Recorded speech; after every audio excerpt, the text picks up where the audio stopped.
Let's talk some defense. We got the New York Giants on offense. We got the Dallas Cowboys on defense. Okay, what we got right here is a four-man front, a four-man base front.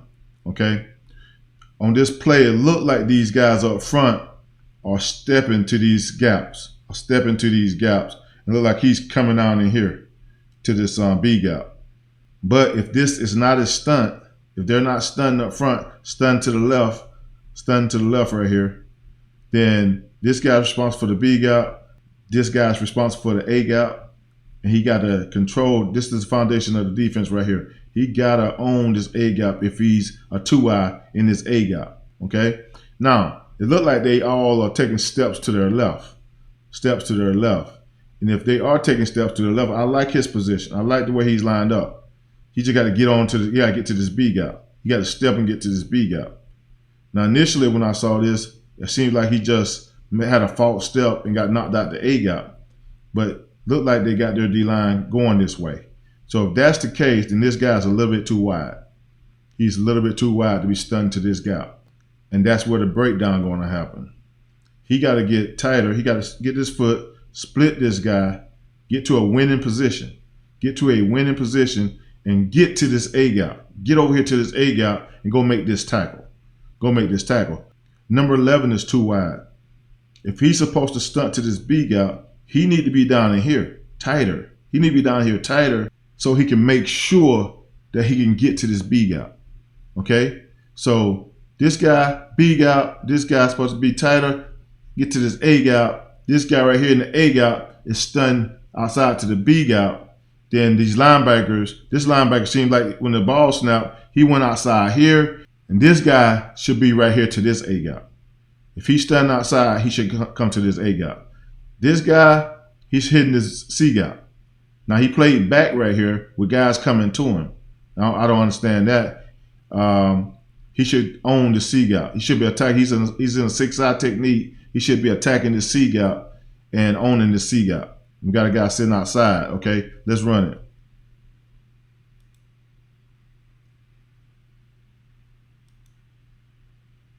See, everybody's stunting. And number 11 is coming down here, right off the snap. So I guess he was supposed to hit this A gap. He's supposed to get to this A gap, but he's getting a scoop block and it's cutting him off from getting there. So he would make this play. If he was tighter, he would make this play. This guy's stunned, and he should be getting across to this B gap. This guy should be owning this C gap. He should attack this tight end and stay in this C gap. He came back to the tackle. I just don't understand what they're doing up front right here. It's got to be stunts to the left. Everybody's stunned to the strong side. Slant strong is the only thing I can see here. And if it's not slant strong, then all these guys are messed up front. But let's run it and see how it finishes. Okay? If it's slant strong, he got the way he need to get to, but he need to get his pads down. He need to step and rip this and get it up the field. Step and rip this and get it up the field. He needed to attack this guy, but now this guy can come up and get this guy because he went to the tackle. Go attack this guy and stay in this C gap. This guy needed to get across the face. He was too wide, remember? He was too wide. He needed to get across the face and go make this tackle right here. The back going to run the ball right here. He going to cut it back right in here, and he will be there to make this play.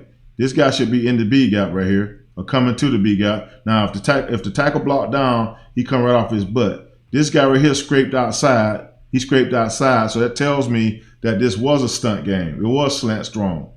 And this guy right here, he should be coming to attack this A gap right here. So he should be attacking the center on this side, on the left side of the center. He should be attacking this gap. And we got nobody in this A gap because he just left from this A gap. We got nobody here.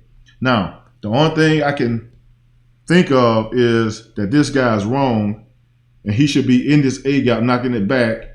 And then if the center come, lean your body back into the center, but he got to control this A gap. He got to be the foundation of the defense and be in this A gap. With this backer coming up on him like this, I'm thinking that this backer felt like he had the B gap, he had the A gap, he took a false step, a bad step, and ended up getting knocked outside to the B gap, and now this back gonna cut right back here. There can only be two things. Either this line is stunned to these opposite gaps. He stunned to the B gap, started in the A. He started in the B trying to stunt to the A gap. He started outside trying to get to the B gap, and this guy's getting outside. It could be the pirate stunt. Could be a pirate stunt where these two guys come inside and this guy scrape outside. And then I just don't know what this guy's doing. These two guys are stacked on top of each other. They're on top of each other in the same gap. So something's wrong here. And he cut it back right here. He's going to get good yardage. Let's finish the play. Too much yards right there when it could have been stopped at the line of scrimmage, or we could have had a tackle to come across face and get to the running back in the backfield for a tackle for a loss. So let's get on. Let's go to the next play. Let's talk about this play. Now, Dallas got 1, 2, 3, and 4 guys with a tight wing, and he may be on the line of scrimmage, but he's a tight wing. They got 4 guys to this side. Okay, they're gonna run a counter to this side. So basically, we got a quarterback under, back at home. Okay, we got this guy in the wing backside. 1, 2, 3. So we got 4 to this side, 3 over here, right? Okay. The only way they're gonna be able to stop this play is that this guy's in a 5 technique. He's in a 5 technique, but they got 4 to this side. So I feel like the only chance you got on this play is pretty much to take this guy and move him out here to a 6-eye with that wing being right here. Now, if there's no wing right here, then he's okay. He can stay right there in the 5, because this guy will be tighter down here. This guy will be down here, so he can come meet this counter a little bit faster. The only reason they put this extra guy here is to put this guy out wider. So it makes it harder for him to come out here and close off these gaps and meet this puller that's going to pull. This guard's going to be pulling, and harder for him to get down here to meet it. So the best way to defend this is to take this guy and say, okay, whenever you get a wing set, move to a 6-eye and play this tight end, knock this tight end back. Knock this tight end back. And then this guy he's going to leave and this guy can close whatever. But that's the only way you're going to get this play, to play this the right way and have a chance. Because right now in this 5 technique, they're going to double him, double up to this linebacker. And this guy gonna go get a block here. Both of these guys gonna get blocks here. This guy's gonna get kicked out because he's too wide. He can't get down there fast enough with a 4-man side. He can't get down there fast enough. He gonna get kicked out, and they're gonna run the ball right up through here. This back gonna get this ball. He gonna run right up through here. Let's run it, and I'll show you guys what I'm talking about. So just imagine this guy right here. Because of this wing set, he wouldn't be in this 5. He would be in this 6-eye right here, knocking this guy back. Just imagine that when we watch this play. All right, let's run it. Okay, there's the kick out. There's the kick out. He was so wide to begin with, so they can pull these guys. They pull that wing that was over here. There he is right there. That's the tight end that was in that wing. They bought the backside guard 71, and they bought the wing on a counter backside here. Okay, kick them out. Then he's gonna pull up through here and get anything else that's leaking. Okay, he's gonna look for the best. The first block coming up through this hole, he gonna look for it. Okay. Here's the DN that was in that 5 technique. Okay. So imagine him being out in a 6-eye right here. That 6-eye on top of this guy, knocking it back right here. You defend this a little bit better because he had a 4-man surface over here, 4-man side with a wing. So the 5 technique is tough when you got a wing, you got a guy that can come down on you and double you out of there, and you got a wing that's keeping this guy out wide. He can't close properly to get down in there, and going to automatically be a gap right here. You got guys to go up to the next level. He's double teaming up to the backside guy. He gonna get the front side backer. He's leaking up through for this guy right here. Let's keep running it. See what I'm saying? He gonna get that guy. And that's a big ass gash right there, a big ass hole. And he's going to gain a whole lot of yards right here. Whole lot of yards right here. All right, let's go back to the beginning. Okay, this is where we started. This is how we started. This is exactly how we started. This guy is going to pull and go kick out this guy. Now, this is a linebacker walked up on the line of scrimmage. Okay, this is a DN. This is your D tackle. And this is your D tackle. And this is your DN over here. So this is a linebacker walked up on the line of scrimmage. So basically what they did, create a 4-man surface They want him to be wide because they know this guy's coming to kick him out. He's wide to help this guy out, to come kick him out. And this guy right here going to come and pull with this guy. And he's going to pull up through to go get the next guy in the hole. What if nothing shows in the hole, he's up to the next guy, okay? This guy right here is who I'm talking about. He's in a fire technique, okay, with a wing right here, a tight wing. This guy's so tight. There's no air between these guys. It's a tight wing. Probably should tell you what's coming with his back being in the dot. So basically, take this guy and move him to a 6-eye technique right here, 6-eye technique right here, and having knocked this back, keeping his outside leverage in this hole, in this B gap, keeping his eyes in this B gap. Whenever this puller come, if he knock him back and this puller come, okay, because I'm pretty sure if he was a 6-eye, this guy probably gonna try to go up to a linebacker or something. He'll probably try to go up to a linebacker. Now he could possibly double him. They can double him still right here, but it does make this hole go wider and give this guy a chance to come out here and get this guy, okay? And you got your backer coming over here checking these holes, and we're good to go. But the only chance you got on this play right here is to get this guy in the 6-eye with this tight wing, with these two wings next to each other.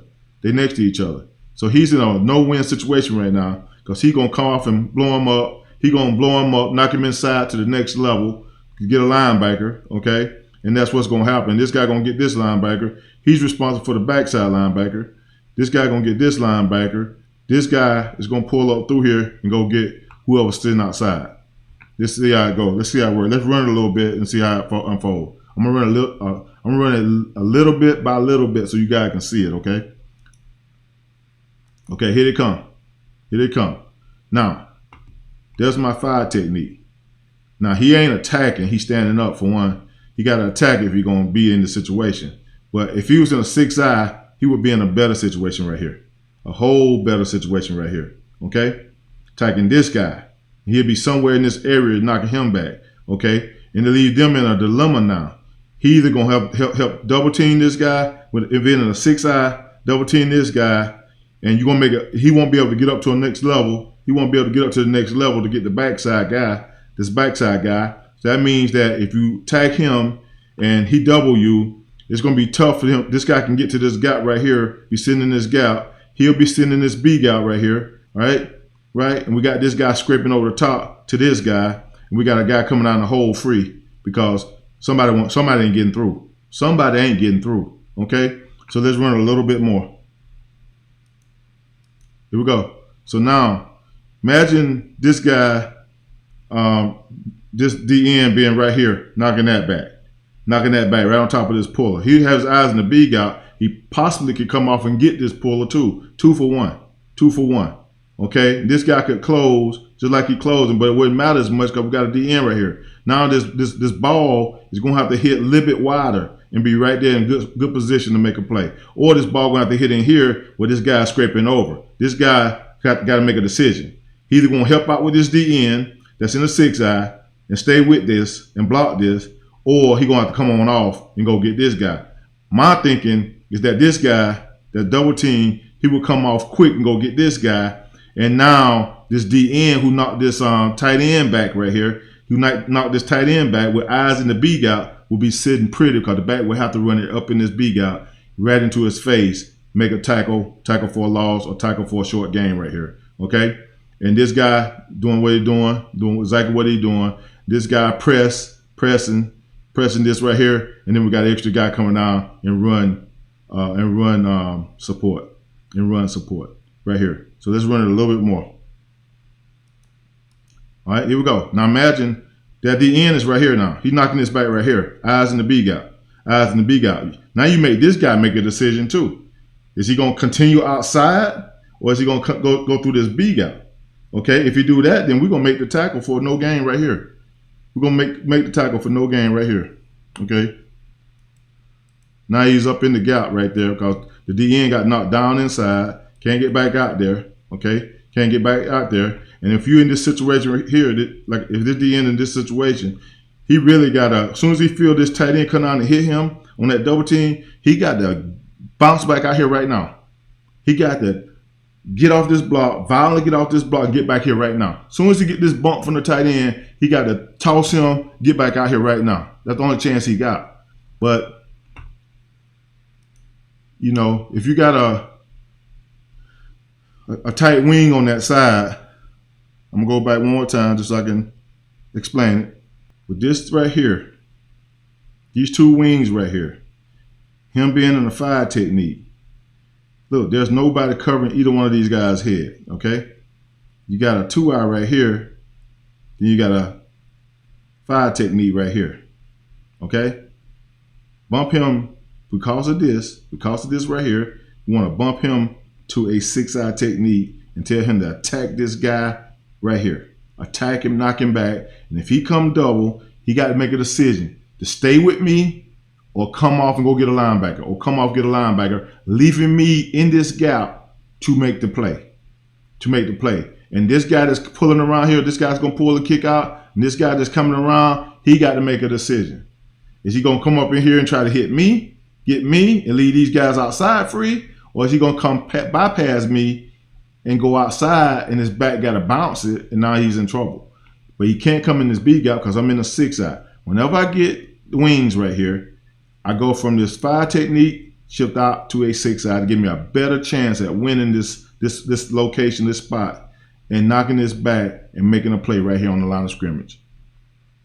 And those are the 2 plays I want to show you guys in this game that, you know, alignment, assignment is so important when you come to stopping the run game. You know, in Philly, we was number 1 the Super Bowl year, and we were number 3 my last year there. And it's all about teaching these guys and talking to the coaching staff, knowing how to put these guys in winning situations, because right now he's in a losing situation on this counter. Because right now, you're going to get this double team, knock him inside. This guy going to come out. He's going to knock him inside, come up to the next level. It's so much easier for him to lose this battle with 2 guys sitting right here. When you got a wing outside, you outflanked by 2 guys, a tight end and a wing, it's easier to say, hey, move to a 6-eye, attack the inside half, knock this back. We killed this whole play. And he don't gain a whole bunch of yards on us.